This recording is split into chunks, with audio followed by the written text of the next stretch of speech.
విలేకరులకు అందరికీ హృదయపూర్వక నమస్కారాలు. మీరు చెప్పండి, చెప్తే డౌట్ చెప్పండి. మీకేంటి సాంగ్ ఎలా అనిపించింది? దేవర సాంగ్ రిలీజ్ అయింది కదా. దేవర సాంగ్ గురించి చెప్పలేం అవసరం లేదన్నా.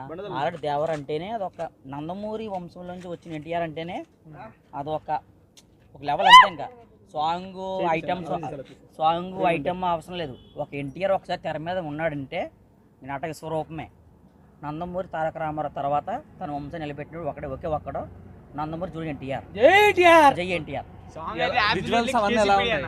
చెప్పవలసిన లేదు ఇంకా అన్న. మన ఎన్టీఆర్ అన్నకే విజువల్స్, సాంగ్స్, బ్యాక్గ్రౌండ్ ఏం అవసరం లేదు.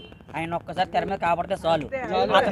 అతని నటనే తన బాడీ చెప్పేస్తుంది. తన కళ్ళు, తన ఎక్స్ప్రెషన్, తన బాడీ అంతా తెలిసిపోద్ది. అంతేకాని సాంగ్కి సంబంధం అస్సలు లేదు ఎన్టీఆర్కి. ఆ సినిమా ఉంటే చాలు అంతే. ఎన్ని కోట్లు కొడుతుంది అన్న దేవర? అన్న కోట్ల గురించి చెప్పవసరం లేదన్న. కోట్లకి వెళ్ళి రికార్డులకి చెప్పవసరం లేదు.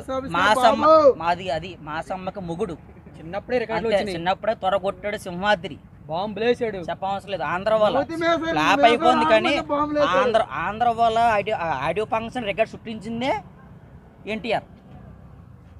ప్రశాంత్ నీళ్ళు జూనియర్ ఎన్టీఆర్ ఫ్యాన్ కదా, ఇద్దరు సినిమా రాబోతుంది. ఎలా ఉంటుంది అనుకుంటున్నారు అసలు వాళ్ళిద్దరు సినిమా? అది మనం ఊహించుకోవడం ఉంది, టైం పడుతుంది దానికి. అంటే కేజీఎఫ్ 1, 2 చూసాం కదా, సలార్ను చూసాం, అంతకు మించి ఉంటుంది అనుకోవచ్చు. ఉంటదన్న, పక్కా ఉంటది.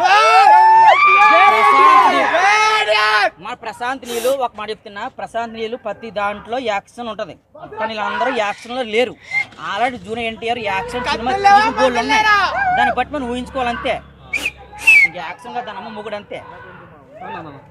అదన్న పొలిటికల్ ఎంట్రీ జూనియర్ ఎన్టీఆర్ ఎప్పుడు ఉండదు. టైం పడుతుంది.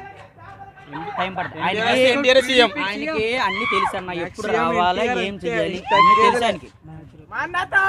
ఆయన ప్రతిదీ చూస్తాడు. ఆయన ఒక సినిమా ఫీల్డే కాదు, ఆయనకి అన్ని తెలుసు. ఎప్పుడు రావాలి, ఎప్పుడు దిగాలి, ఎప్పుడు మాట్లాడాలి, ఏం చెయ్యాలి అన్ని తెలుసు. పక్కా వస్తాడు. ప్రస్తుతానికి అయితే తన సినిమా ఫీల్డ్ లో నెంబర్ 1 గ్లోబల్ స్టార్ ఎదుగుతున్నాడు. టైం పడుతుంది, ఇంకా టైం పడుతుంది. అదన్న హాలీవుడ్ లో వచ్చిన మొదటి టాలీవుడ్ హీరో ఎవరండి ఇండియాలో? మన ఎన్టీఆర్ తప్ప ఎవరున్నారు? ఎవరు లేరు. పేరు వచ్చింది మనోడిది, అంతే కదా. ఎన్టీఆర్ అని వచ్చింది.